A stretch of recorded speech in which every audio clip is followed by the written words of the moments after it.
এই যে তোমাদের এক বড় ভাই বসে আছে ডাকসুর ভিপি সাদিক কায়েম, ঢাকা বিশ্ববিদ্যালয়ে যে আমাদের কোরআনের আলো ছড়িয়ে দেওয়ার দরকার আছে না নাই বলো?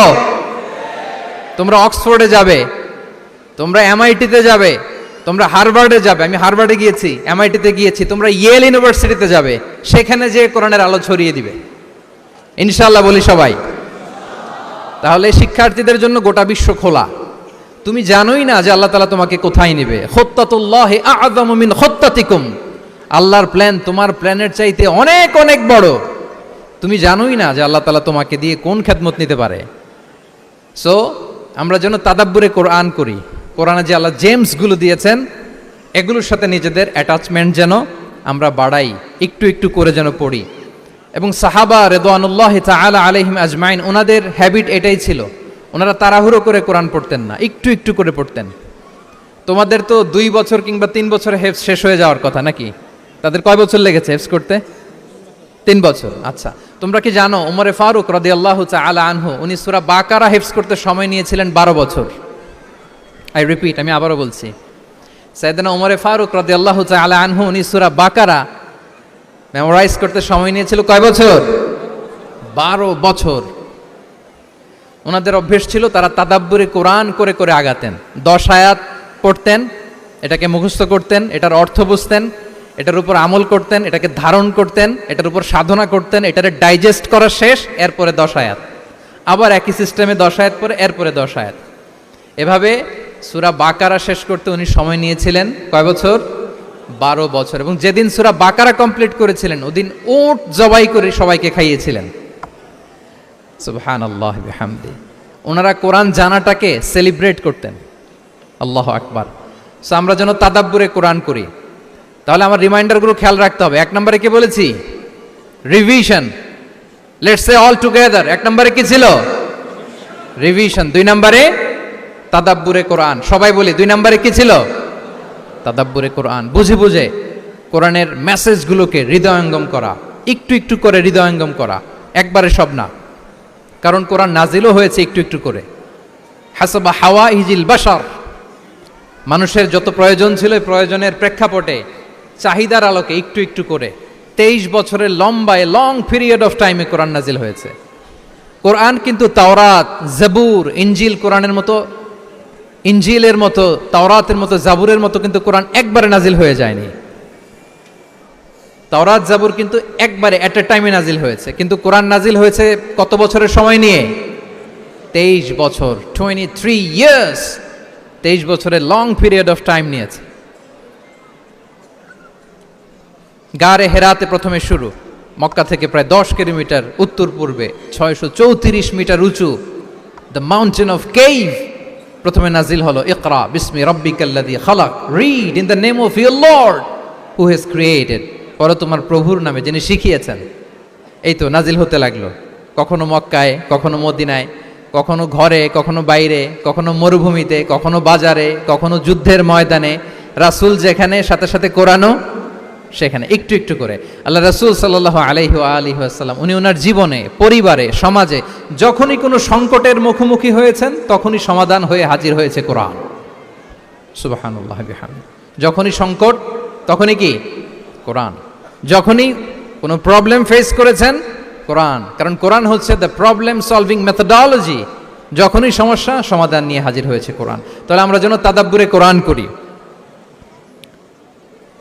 পৃথিবীর সবচাইতে ইন্টারেক্টিভ বুক এটা, একটু একটু করে নাজিল হয়েছে, খুবই জীবন ঘনিষ্ঠ।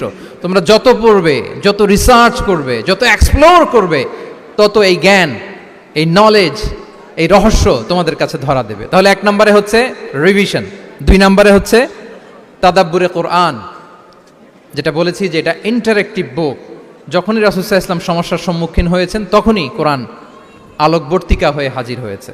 এবং কোরআনকে আল্লাহ আলো বলেছেন অনেক জায়গায়, ওয়া আনসালনা ইলাইকুম নূরাম মুবিনা, নূর বলেছেন আল্লাহ তাআলা, এটা আলোকবর্তিকা।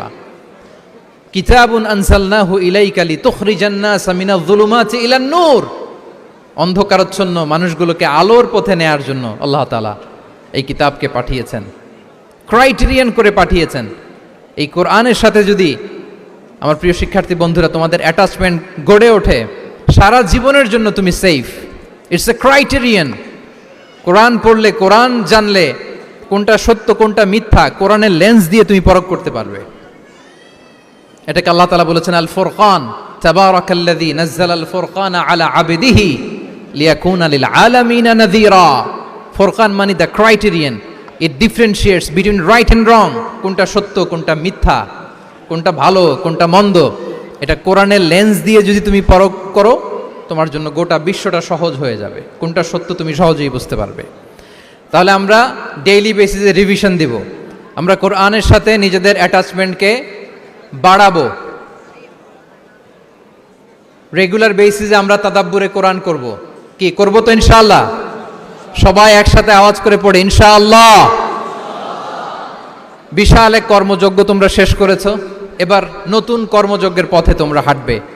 কোরআন তোমরা মেমোরাইজ করেছো এবং এখন জ্ঞানের অন্যান্য যে ব্রাঞ্চ আছে, শাখা প্রশাখা আছে, সেগুলোতে তোমরা বিচরণ করবে। জ্ঞানার্জনের একটা মূলনীতি তোমাদের সাথে আজকের এই প্রোগ্রামে শেয়ার করে আমি আমার সংক্ষিপ্ত আলোচনা শেষ করব। ইসলামিক জ্ঞান হোক কিংবা কনভেনশনাল জ্ঞান হোক, জ্ঞানার্জনের জন্য তিনটা বিষয় অপরিহার্য, এটা আমাদের খেয়াল রাখতে হবে। আমি তোমাদের মনোযোগ আকর্ষণ করছি, তিনটি জিনিস জ্ঞানার্জনের জন্য অপরিহার্য। এক নম্বর হচ্ছে বিনয়, দুই নম্বর হচ্ছে সফর, তিন নম্বর হচ্ছে সবর। আই রিপিট, আমি আবারও বলি, জ্ঞানার্জনের জন্য তিনটা জিনিস লাগে, এটা যে কোনো জ্ঞান হোক, লাগবেই, ইটস এ মাস্ট, কম্পালসারি। এক নম্বরে হচ্ছে বিনয়, দুই নম্বরে সফর, তিন নম্বরে সবর। এবার আমি জিজ্ঞেস করি, তোমাদের মুখ থেকে আমি শুনতে চাই, বলো জ্ঞানার্জনের জন্য অপরিহার্য বিষয় কয়টা? এক নম্বরে বিনয়, দুই নম্বরে সফর, তিন নম্বরে সবর। এই তিনটাই লাগবে। বিনয়ী হইতে হবে, ডাউন টু আর্থ হইতে হবে। বিনয়ী না হলে, মুতাওয়াদি না হলে আল্লাহ তাআলা এলেমের নূর দিয়ে ওই ব্যক্তিকে ধন্য করেন না। বিনয়ী হইতে হবে। বলা যাবে না যে আমি সব শিখে ফেলছি, আমি সব জানি, আসলে কিছুই জানি না, আসলে কিছুই জানি না। অনেক পড়াশোনা করার একটা বড় সুবিধা হচ্ছে আমি যে কিছুই জানি না এটা জানা যায়। যারা অনেক পড়াশোনা করে, গভীর জ্ঞান অর্জন করে, অনেক পড়াশোনা করার একটা বড় ফায়দা হচ্ছে যে এটা জানা যায় সব শেষে যে আমি কিছুই জানি না। আবুন নওয়াস একটা চমৎকার কবিতা লিখেছেন, উনি বলেছেন ফাকুল্লি মা ইয়াদদাই ফিল ইলমি ফালসাফাতান হাফিজতা শাইআন ওয়া গাবাত আনকা আশিয়াউ। যে বলে যে আমি সব জানি, তুমি তার বৃদ্ধাঙ্গুলি দেখিয়ে বলা তুমি কিছুই জানো না, তুমি অল্প কিছু জেনেছো। মহাবিশ্বের অনেক রহস্য তোমার কাছে এখন অধরা, এখনো অধরা, অজানা। ওয়া ফাওকা কুল্লি যী ইলমিন আলিম, জ্ঞানীর উপরও জ্ঞানী আছে, জাননেওয়ালার উপরও জাননেওয়ালা আছে। তাহলে বিনয় যেন আমাদের পোশাক হয়, আমরা যেন বিনয়ী হই। আমরা যার কাছ থেকে নলেজ নিব, ইলম নিব, তার কাছে বিনয়ী হইতে হবে। যেই পাত্রে পানি ঢালবো এটা থাকবে নিচে, আর যেই গ্লাস থেকে ঢালা হবে ওইটা থাকে উপরে। মূসা আলাইহিস সালাম একবার বনি ইসরাইলের মাঝে আলোচনা করছিলেন, হঠাৎ এক লোক বলে যে ইয়া নবী আল্লাহ মান আ'লামু ফিল আরদ, বর্তমান পৃথিবীতে সবচেয়ে বড় জ্ঞানী কে? তো মূসা আলাইহিস সালাম খুব বেশি ভাবনা চিন্তা না করে বলে ফেললেন আনা, আমি সবচেয়ে বড় জ্ঞানী। এটা ভুল বলেন নাই, কারণ যাকে আল্লাহ তাআলা ওহির জ্ঞানে ধন্য করেন তিনিই তো সবচেয়ে বড় জ্ঞানী। আনা, আমি সবচেয়ে বড় জ্ঞানী। তো আল্লাহ তাআলা এই রেসপন্সটা, এই আনসারটা পছন্দ করেন না। আল্লাহ তাআলা চাচ্ছিলেন মূসা আলাইহিস সালাম যদি বলতো যে আল্লাহই ভালো জানে বা আল্লাহু আ'লাম, আল্লাহই সবচেয়ে জ্ঞানী, এটা আল্লাহ পছন্দ করতেন। তো উনি যখন বলে ফেলছেন আমি, আল্লাহ বলে না মূসা, তুমি যে বলে ফেললে আমি সবচেয়ে বড় জ্ঞানী, তুমি তো সবচেয়ে বড় জ্ঞানী নও, তোমার চেয়ে বড় জ্ঞানী আছে। শুনে তো মূসা আলাইহিস সালাম অবাক, কি আমার চেয়ে বড় জ্ঞানী কোথায়? আল্লাহ বললেন ইযহাব ইলা মাজমাইল বাহরাইন, দুই সাগরের মিলনস্থলে যাও, ওখানে আমার এক বান্দা আছে ইসমুহু খাদির। ওই খাদির, যারে আমরা বাংলায় খিজির বলি আর কি, এই খিজির তোমার চেয়েও জ্ঞানী। আল্লাহু আকবার। আপনারা সূরা কাহাফের তাফসীর পড়লে জানতে পারবেন। গেলেন, নৌকার মধ্যে বসা, হঠাৎ একটা চড়ুই পাখি এসে সাগরের পানি খাচ্ছে। অনেক, to make the long story short, বড় স্টোরিকে আমি ছোট করে বলছি।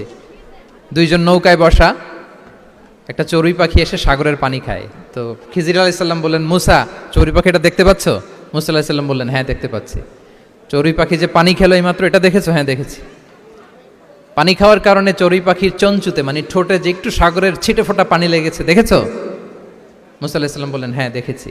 তো খিজির আলাইহিস সালাম বললেন এই যে সাগর থেকে, মহাসাগর থেকে পানি খাওয়ার কারণে চড়ুই পাখির ঠোঁটে সামান্য সাগরের ছিটে ফোঁটা পানি যতটুকু ঠোঁটে লেগে আছে, এটা হচ্ছে তোমার, আমার আর মহাবিশ্বে আমরা যারা আছি সবার জ্ঞান। আর এই পড়ে থাকা মহাসাগরের পানি হচ্ছে আল্লাহর জ্ঞান।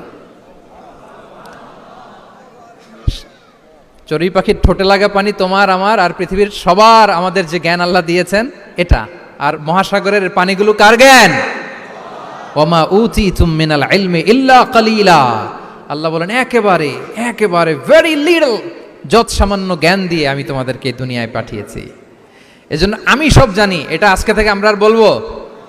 আমার শিক্ষার্থী বন্ধুরা নয়েজ করো, বলো আমরা বলবো আল্লাহু আ'লাম। আল্লাহ ভালো জানেন। সাহাবাদের এই বৈশিষ্ট্য ছিল, ওনারাও বলতেন আল্লাহু ওয়া রাসূলুহু আ'লাম, আল্লাহ এবং আল্লাহর রাসূল ভালো জানেন। এবং আমাদের ক্লাসিক স্কলারদের এই বৈশিষ্ট্যটা ছিল, অনেক প্রশ্নের উত্তর ওনারা দিতেন না। আমাদেরকে তো প্রশ্ন করলে আমরা হুটহাট উত্তর দিয়ে দিই। অন অ্যান অ্যাভারেজে 10টা প্রশ্ন করলে ইমাম মালিক এর মধ্যে অধিকাংশ প্রশ্নের উত্তরে বলতেন আনা লা আ'লাম, আমি জানি না। আমি জানি না এটা যখন আমরা বলতে শিখি তখনই বেসিক্যালি আমরা নলেজেবল হয়ে উঠি, জ্ঞানী হয়ে উঠি। তাহলে জ্ঞানার্জনের জন্য অপরিহার্য কয়টা বিষয় বলেছিলাম, মনে আছে না? ঘটনা শুনতে শুনতে কয়টা মোট? 1 নম্বরে বিনয়। আমরা বিনয়ী হব। আওয়াজ করে বলি আমরা কি হব?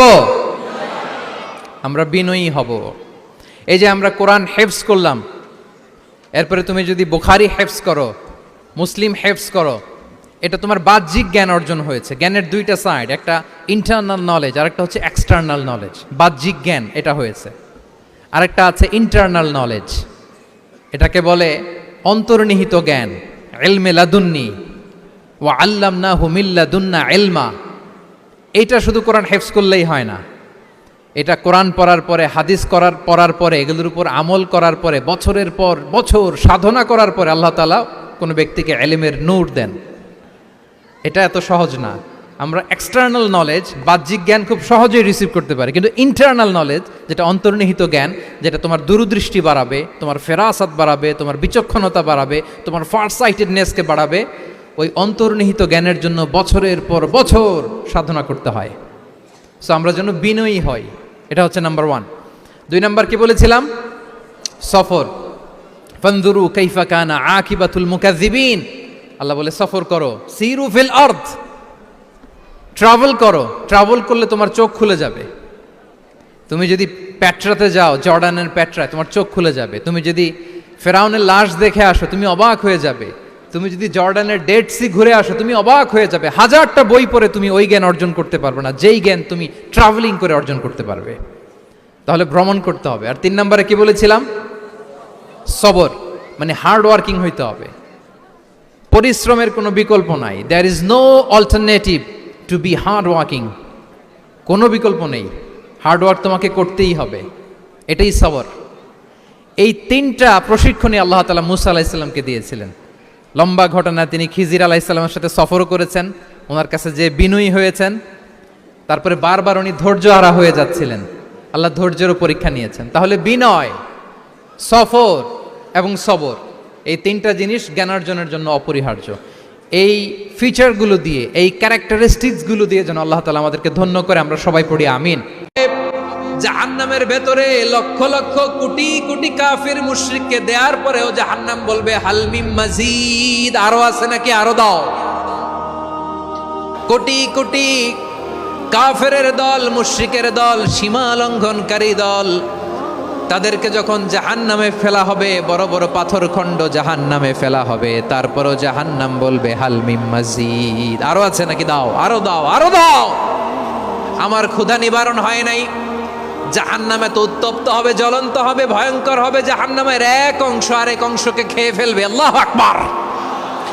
ফেরেশতারাও টালমাটাল হয়ে যাবে। জাহান্নামের রক্ষী ফেরেশতারা কি করবে তারা নিজেরাও বুঝতে পারবে না। কোটি কোটি মুশরিক কাফেরদেরকে জাহান্নামে নিক্ষেপ করার পরেও জাহান্নাম ঠান্ডা হবে না, শান্ত হবে না, বলবে হাল মিম মাজিদ, আরো আছে নাকি, আরো দাও। তখন আল্লাহ তাআলার কুদরতি পা জাহান্নামের ভেতরে ঢুকিয়ে দিবেন। সুবহানাল্লাহ পড়তে পারলেন না মজা করে? কোনো কিছুতেই যখন জাহান্নামকে শান্ত করা যায় না, আল্লাহ তাআলা তার কুদরতি পা জাহান্নামে ঢুকিয়ে দিবেন। দেয়ার সাথে সাথে জাহান্নাম থেকে আওয়াজ আসবে, কত কত বিইজ্জাতিকা ওয়া বিকদরিক, আল্লাহ বিইজ্জাতিকা ওয়া বিকারমিক, আল্লাহ আপনার ইজ্জতের কসম, যথেষ্ট হয়েছে, এনাফ এনাফ, আর লাগবে না। সুবহানাল্লাহ বলেন। ওই ভয়ঙ্কর জাহান্নামে আমরা যেতে চাই কেউ? আবার জাহান্নামীরা যখন জাহান্নামে যাবে, ফেরেশতারা ডেকে বলবে, ও কপাল পোড়া জাহান্নামীরা, জাহান্নামে কেন ঢুকলা? দুনিয়ার বুকে কি তোমাদেরকে সতর্ক করার জন্য কেউ আসে নাই? কুল্লামা উলকিয়া ফিহা ফাউজুন সাআলাহুম খাজানাতুহা আলাম ইয়াতিকুম নাযীর। সুবহানাল্লাহ পড়েন। আলাম ইয়াতিকুম নাযীর, কোন সতর্ককারী আসে নাই? বিশ্বনবী নাযীর হয়ে, সতর্ককারী হয়ে পৃথিবীতে আসলেন। তিনি জাহান্নামের ব্যাপারে উম্মাকে সতর্ক করেছেন। জান্নাতকে যেমনি তিনি চমকপ্রদভাবে উম্মার সামনে পোট্রে করেছেন, চিত্রায়িত করেছেন, ঠিক অনুরূপভাবে ভয়ঙ্কর জাহান্নামকেও তিনি এই উম্মার সামনে পোট্রে করেছেন। জাহান্নামকে কিভাবে বিশ্বনবী উম্মার সামনে পোট্রে করলেন, চিত্রায়িত করলেন, শুনতে মনে চায়? সিলেটবাসী শুনতে মনে চায়? জান্নাতের কথা শুনে যেমনি জান্নাতে যাওয়ার ব্যাপারে আপনারা আগ্রহী হয়েছেন, জান্নাতের নাজ নেয়ামতের কথা শুনে, জান্নাতের ফিচার শুনে যেমনি জান্নাতে যাওয়ার ব্যাপারে আমরা উদ্বেলিত হয়েছি, উচ্ছ্বসিত হয়েছি, জাহান্নামের কথা শুনলে কিন্তু আমাদের কলিজা কেঁপে উঠবে।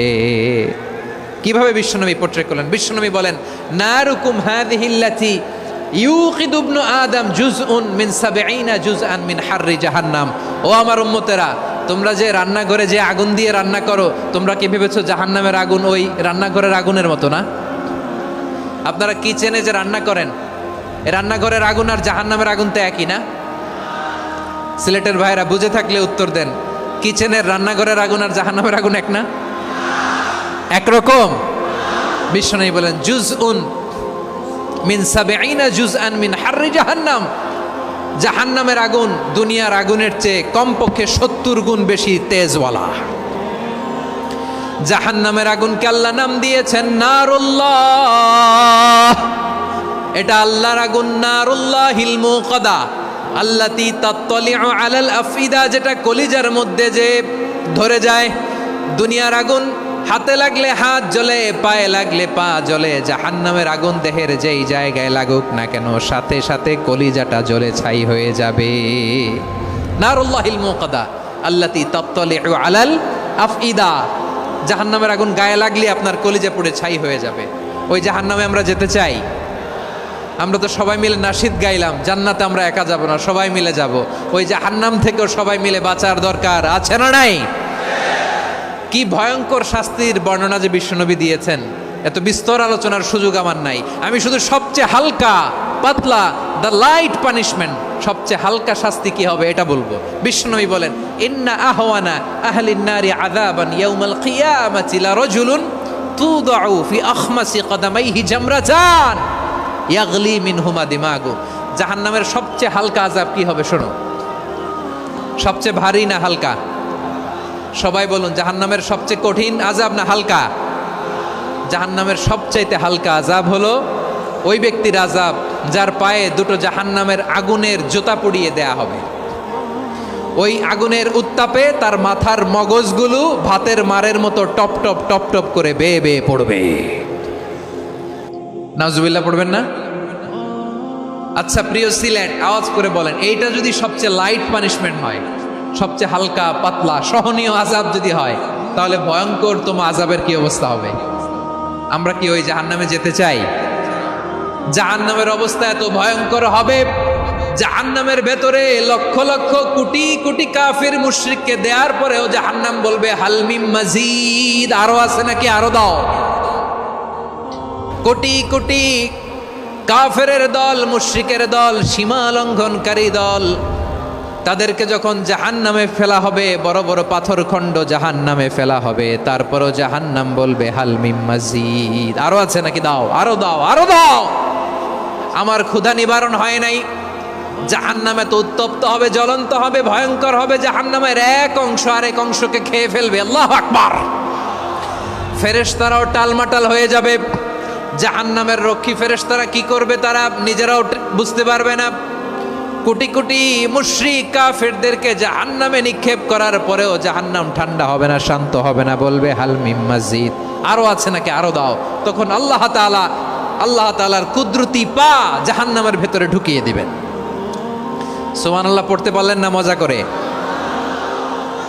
কোনো কিছুতেই যখন জাহান্নামকে শান্ত করা যায় না, আল্লাহ তাআলা তার কুদরতি পা জাহান্নামে ঢুকিয়ে দিবেন। দেওয়ার সাথে সাথে জাহান্নাম থেকে আওয়াজ আসবে, কত কত বিইজ্জাতিকা ওয়া বিকদরিক, আল্লাহ বিইজ্জাতিকা ওয়া বিকারামিক, আল্লাহ আপনার ইজ্জতের কসম, যথেষ্ট হয়েছে, এনাফ এনাফ, আর লাগবে না। সুবহানাল্লাহ বলেন। ওই ভয়ঙ্কর জাহান্নামে আমরা যেতে চাই কেউ? আমরা সব সময় ওই জাহান্নাম থেকে আল্লাহর কাছে পানাহা চাই। আওয়াজ করে বলেন ঠিক কিনা?